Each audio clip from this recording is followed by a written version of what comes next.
E o que foi esse clique para você sair disso? Como que foi isso? Foi meio que por acaso, né? Eu namorava com uma moça, ela era evangélica não praticante, né? Porque tem o católico não praticante, essa era evangélica não praticante, né?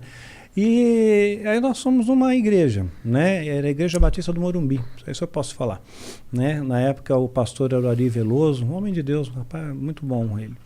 E nós estávamos chegando lá, ela queria que eu fosse no culto, na igreja e tal. Eu falei, bom, vou, né? Esse bando de crente aí não é nada, né? Ela sabia que tu era satanista? Não sabia.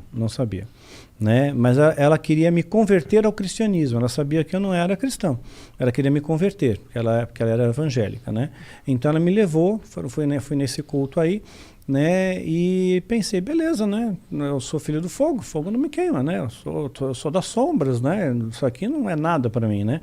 Mas quando eu estava entrando, tinha uma banda de louvor tocando, né? E era um louvor genuíno, verdadeiro, uma adoração verdadeira, né? Pura, né? Porque não era um show. Não era um show, não era um espetáculo, né?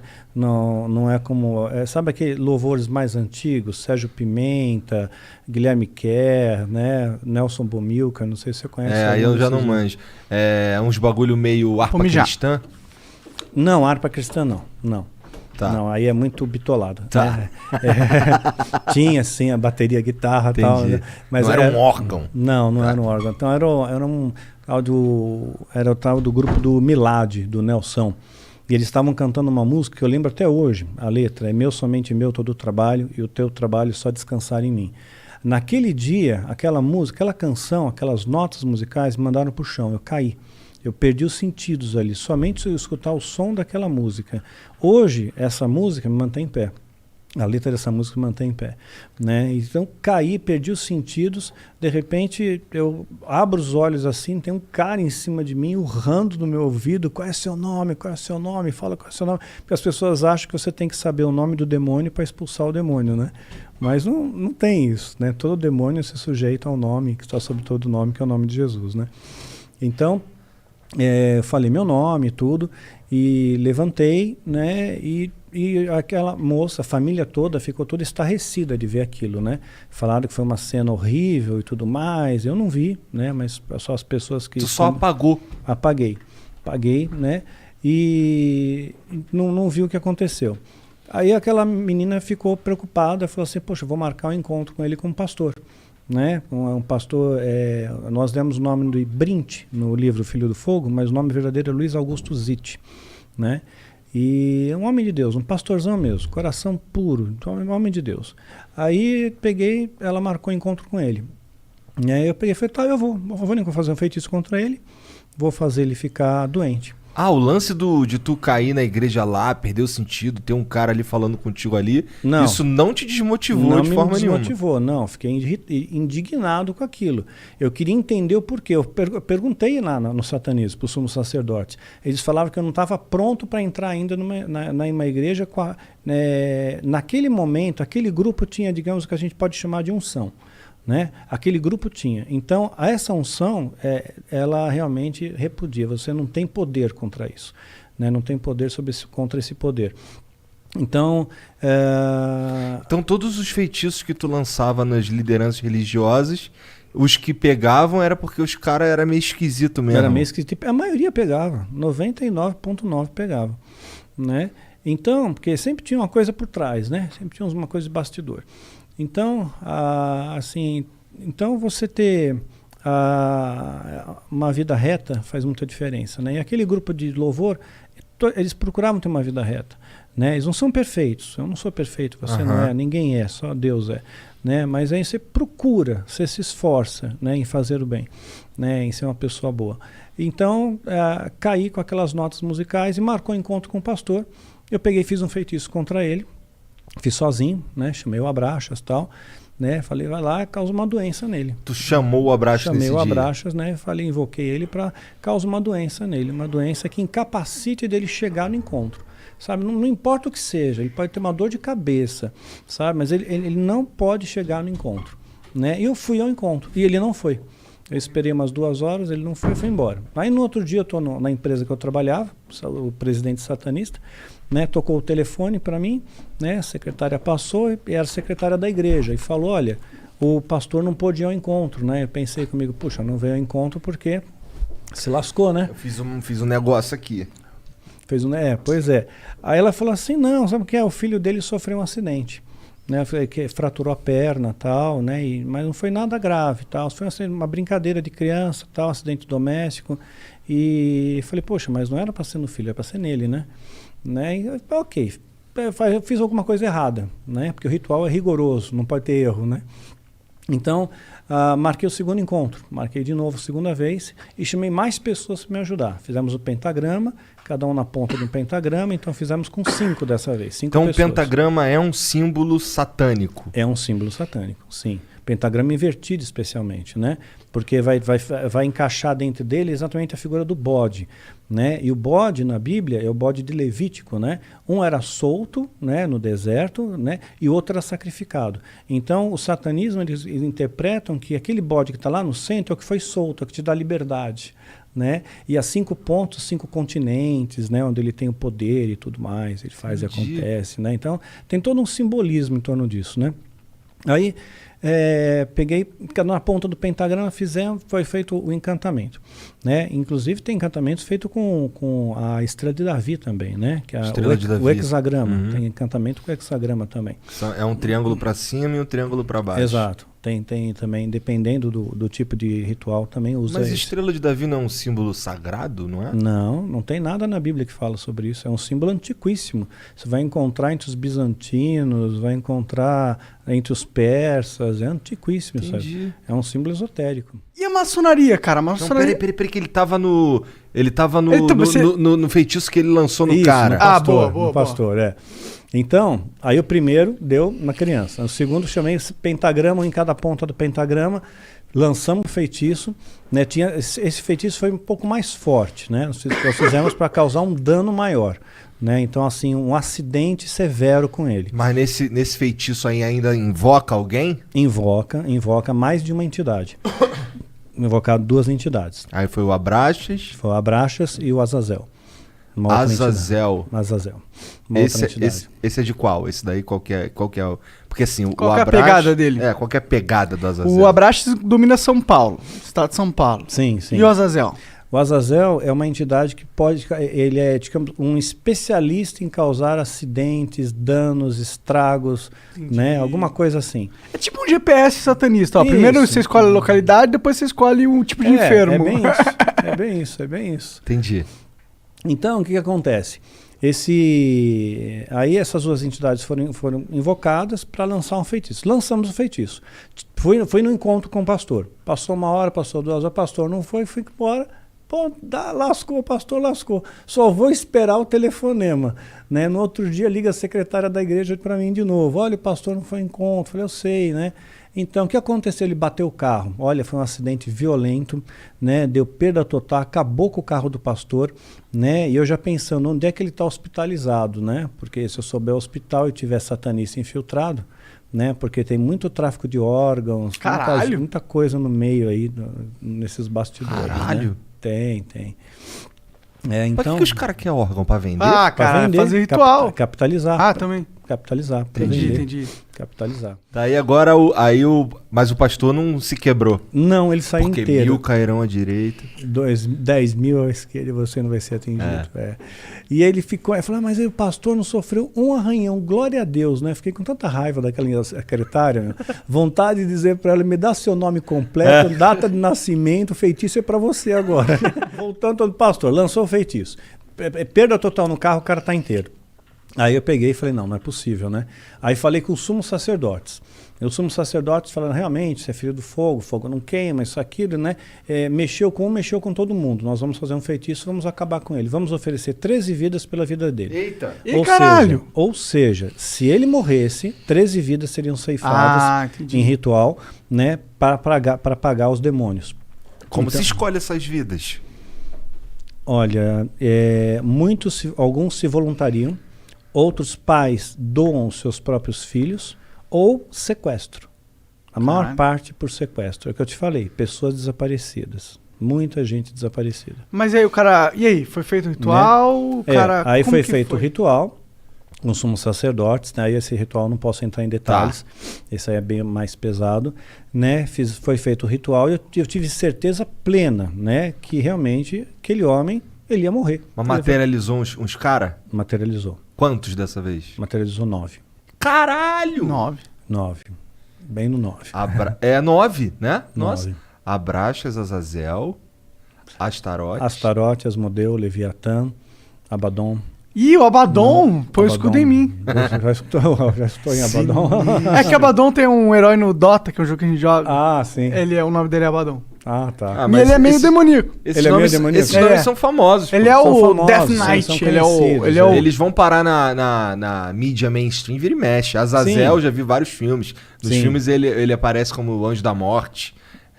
Tem o Astarote também, já ouvi falar. Sim. Já ouvi falar de vários. Mas aí, fez o ritual, o que rolou depois? Fez o ritual, então, eu tinha certeza que aí o homem ia morrer. Porque o ritual já era para matar ele, né? Então, ok, né? Se é para matar, que morra logo, né?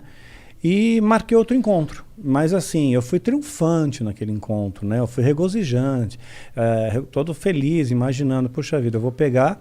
Não vai ter encontro? Não vai ter encontro, né? Esse cara não vem, já era, está lá visto, olhar para a secretária e ficava pensando, quero ver você falar agora alguma coisa para mim, né? E eu deu 2 horas, eu cansei, né? Tô indo embora, né? Bem na hora que o pastor chega, ele chegou. Ele estava com o ar meio abatido, tá transpirando muito, abatido, né? Mas ele pegou, falou, que bom que você está aqui ainda, né? Me atrasei. Né? Mas ele não falou o que aconteceu. Né? Então, E tu nunca soube? Nunca soube. Tá. Né? Ele não entrou no mérito do que aconteceu, mas ele estava abatido. E ele pegou e falou, vamos conversar. Né? Olha, naquela época eu estava no platô do Kung Fu, né? Feiticeiro do satanismo. Quer dizer, aquele homem não era oponente para mim, mas eu tive um medo dele, que me arrepiou dos pés à cabeça. Né? Porque ele tinha... Era para estar morto. Era para estar morto. Eu tô vendo alguém vivo que era para estar morto, né? E ele tinha unção, tinha essa autoridade, tinha essa... É um homem de Deus, né? Um homem de fé. E eu tinha receio que se eu tocasse nele, se eu pegasse na mão dele, ele estendeu a mão, não estendi, eu ia cair de novo, porque eu já estava com aquele trauma que eu caí na igreja lá, né?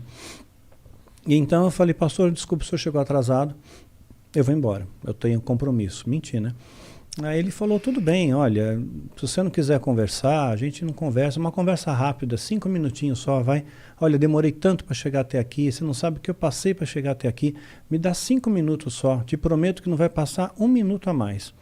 Aí eu falei, tá bom, 5 minutos, hein, 5 minutos. Aí nós subimos na parte superior, era um sobrado, né, da casa, ele entrou na sala, né, eu entrei após ele, ele fechou a porta, a chave, tirou a chave e pôs no bolso. Imediatamente eu olho para a janela, né, pensando rotas de fuga, né, grades na janela. Né? Falei, não, tinha que ter pijama de uma listra para passar por lá, não ia dar, né. Aí eu peguei e falei, pastor, mudei de ideia. Não quero mais falar com o senhor, não. Eu preciso ir embora mesmo, né? Ah, tá bom, você quer ir embora, você não quer falar comigo, tudo bem. Né? Eu só vou orar por você antes de você ir embora, tudo bem? Né? Aí eu só vejo uma mão, assim, porque ele impôs a mão sobre mim, né? Vejo a mão crescendo, apaguei, cara, apaguei. Literalmente apaguei de novo. Mas eu tive alguns despertares no meio desse apagão.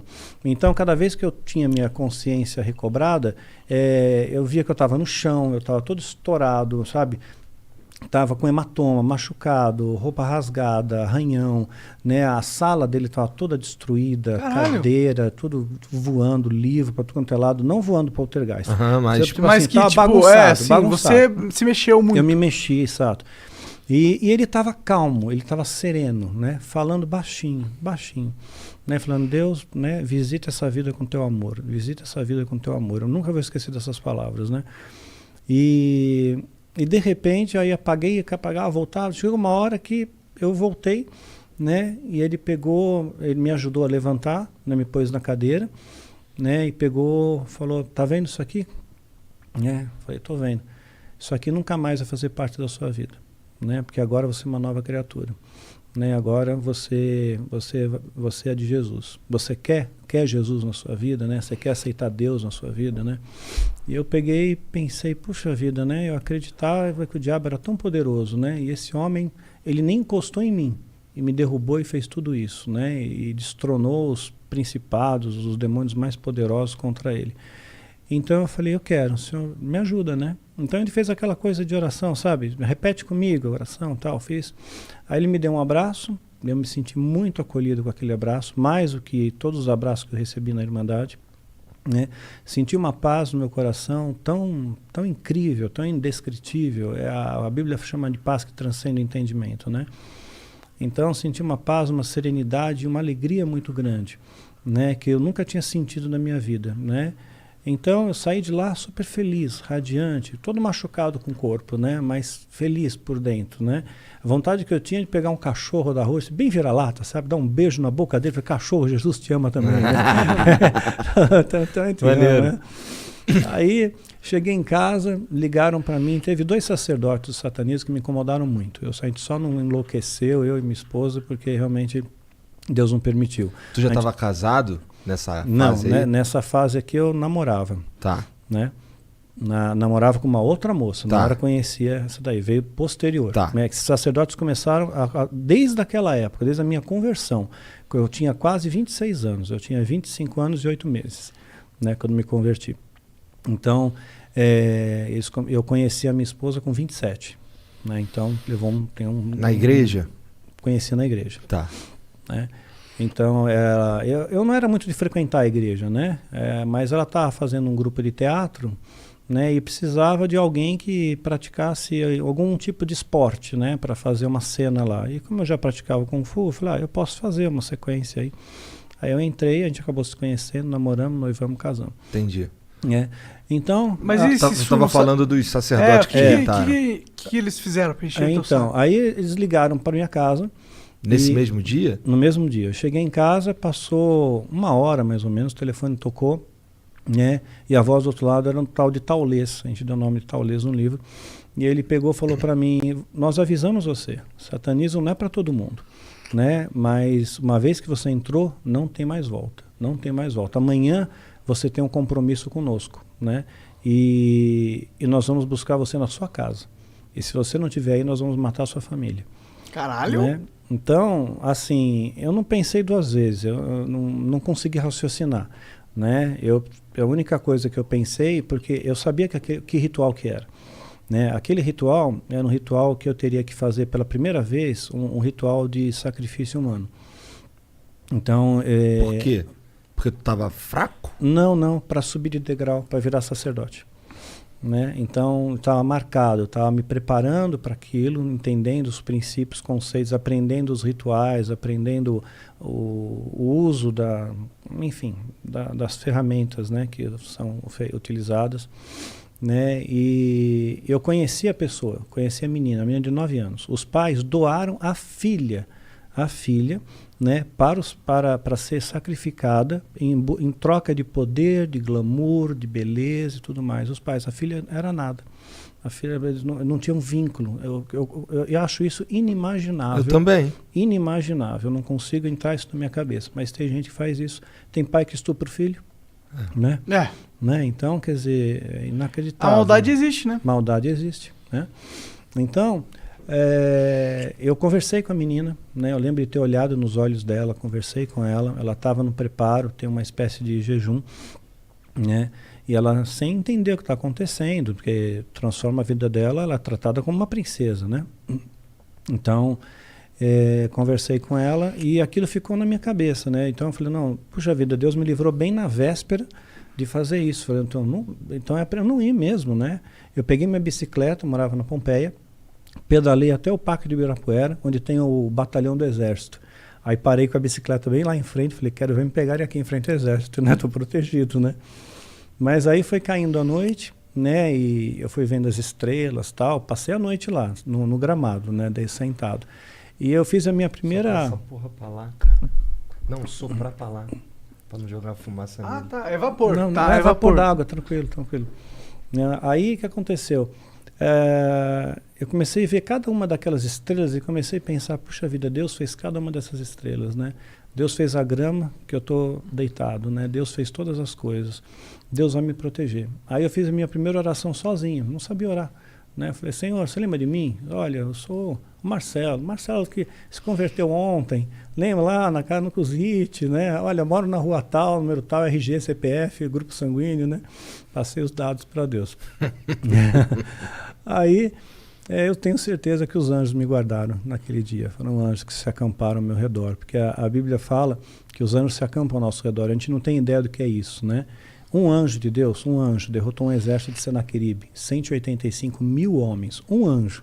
E Deus dá ordem para esses anjos acamparem ao nosso redor. Então a gente não tem ideia da proteção espiritual que a gente tem, né? Quando você realmente tem Deus no seu coração. Então, foi o que salvou aquele pastor, né? Foi o que salvou aquele pastor, com toda certeza. Mas você tem que ver a história dele. Eu vou contar até o fim, se você permitir. Claro. Né? Então, ela está descrita no final da série Filho do Fogo, no livro Catedral das Sombras. Né? A primeira história é a história dele. Né? Eu tenho no celular até, depois eu te mostro fora, né? Para te mostrar um detalhe, né? Para não expor a pessoa. Tá bom. Mostrar a sombra atrás dele, o tamanho do demônio que estava atrás dele. Né? Então, o que aconteceu?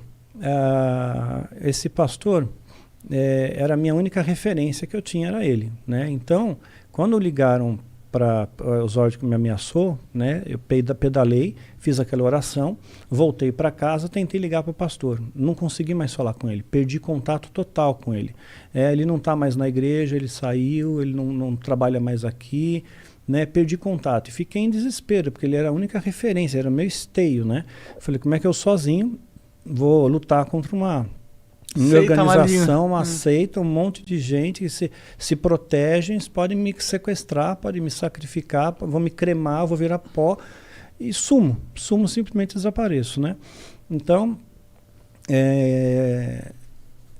o Zordko falou aquilo para mim. Né? No dia seguinte, que seria o dia que eles teriam que vir me buscar, eu também não fiquei em casa, né? Saí também, né? Para eles não me acharem, e nada aconteceu com a minha família, né? Ainda pedi para Deus guarda a minha família. Não ia contar para minha mãe, se vier uns caras estranhos aqui e tal, né? Eu não falei nada. Tua família também não sabia que tu curtia essas paradas? Não sabia. Tá. Sabia que eu saía, né? Que eu dava umas sumidas às vezes, né? De uma semana, mas era normal, né? Falei, vou passar uns dias lá com a minha alma gêmea, né? Com a fulana lá. De certa forma ia mesmo, né? Ia mesmo, né? Então... Só não era alma gêmea, mas tudo bem. Não era alma gêmea. Quando você descobriu que ela não era alma gêmea? Na verdade, você vê uma incompatibilidade, né? Você tem muita ilusão. Se a pessoa fala muito em cima da sua cabeça, aquela pessoa é só alma gêmea, olha só como que como que não é, né? E era uma moça bonita, né? Então, até hoje ela é uma moça bonita. Né? Só que ela continua contato ainda não? Não. Ela continua no satanismo, ela não saiu. Ela continua lá até hoje. Né? E aí, minha esposa nunca permitiu que eu evangelizasse. Né? Por motivos óbvios. Né? Se for alguém para evangelizar, não vai ser você, filha da puta. Você não, né? Você não, né? Mas aí o pastor que tu nunca mais achou, como é que foi? Então, aí não achava mais o pastor. Mas eu estava com receio também da retaliação deles, né? Da Irmandade. Pegar tua família, pá. Pegar minha família. E fiquei pensando na menina, né? Então, de repente, eu peguei e fiz uma oração sincera com Deus. No mesmo local que eu fazia meus rituais. Na casa da minha mãe tinha um porão. Eu fazia muitos rituais lá.